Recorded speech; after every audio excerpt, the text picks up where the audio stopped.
Hey everyone, and welcome to This Explainer. I am absolutely thrilled to be hanging out with you all today, especially all our PyLadies Rivers members tuning in. We are going to tackle what is honestly one of the biggest roadblocks when you're first learning to program.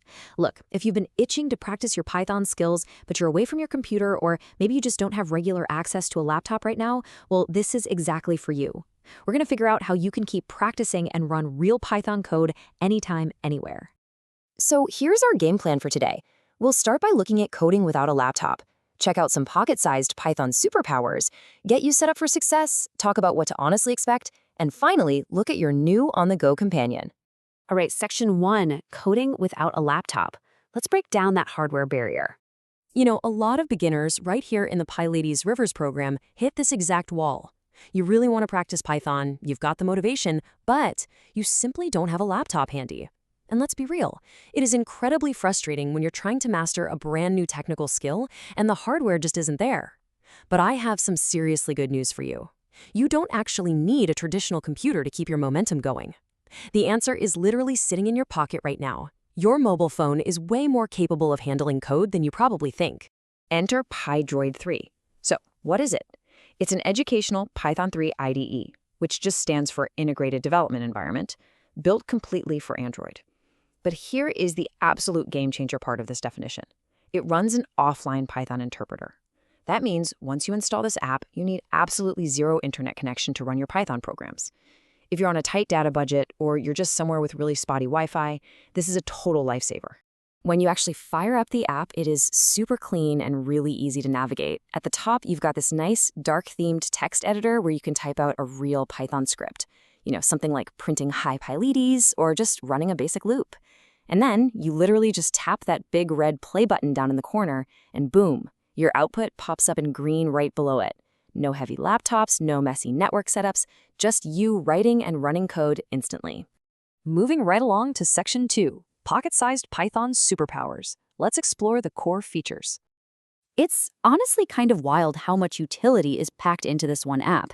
We already mentioned that it works entirely offline, but the feature list is so much deeper. It actually has a built-in pip package manager for handling your external libraries. It comes loaded with beginner-friendly examples, so you can open up working code and see how it ticks right away. Plus, to help you learn, it gives you syntax highlighting, code completion, and real-time error checks. It's like having a coding buddy built in. And get this, it even supports full tkinter. That means you can literally build simple graphical user interfaces right on your phone. No way, right? But hey, just because it's beginner-friendly on the surface doesn't mean it's stripped down. It still has serious power under the hood. You get full terminal access, meaning you can run Python from the command line exactly like you would on a desktop computer. It even packs a built-in C, C++, and Fortran compiler for native code. So down the road, when you're ready to dig a bit deeper, those capabilities are just sitting there waiting for you. All right, section 3, setting up for success. Let's talk about how to actually install and unlock everything. Okay, so getting this up and running on your Android device is basically a two-step process, and it is super important you do both. Step 1 is obvious, just download the Pydroid 3 app from the Google Play Store. But step 2, that's the secret sauce. You have to also install the Pydroid repository plugin. Why? Because that plugin is literally the key to unlocking a massive package installing experience. It gives you access to a custom repository of pre-built scientific libraries, stuff like OpenCV, TensorFlow, and PyTorch, assuming your device can handle them. And once you've got that plugin installed, you get access to this incredibly easy built-in pip menu.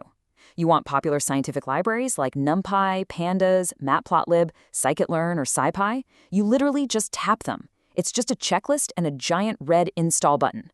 You don't have to wrestle with confusing command line magic to get these libraries working. Though as we saw earlier, if you want to use the terminal, it's always there. Next up, section 4, what to honestly expect, navigating the realities of mobile coding. Okay, let's do a quick reality check here, because I want to be completely upfront with you about what to expect when you open this app. First off, if you're using the free version, you are going to see ads, and they can pop up pretty frequently, even during super basic stuff like just tapping the back button to edit your code. Don't let it stress you out, it's just the trade-off for a free app. Second thing, depending on your phone, especially if it's a budget device, your code might run a little slower, or the phone might actually feel physically warm in your hands if you're coding for a while. Again, totally normal. It absolutely does not mean you're doing something wrong. Finally, you might hear people talking about Termex, which is a much more advanced terminal-based environment. That's an awesome tool, but it's a next step tool for way later after you finish this program. Don't even sweat it right now while you're mastering the basics. And finally, Section 5, your on-the-go companion. Let's wrap up our mobile journey.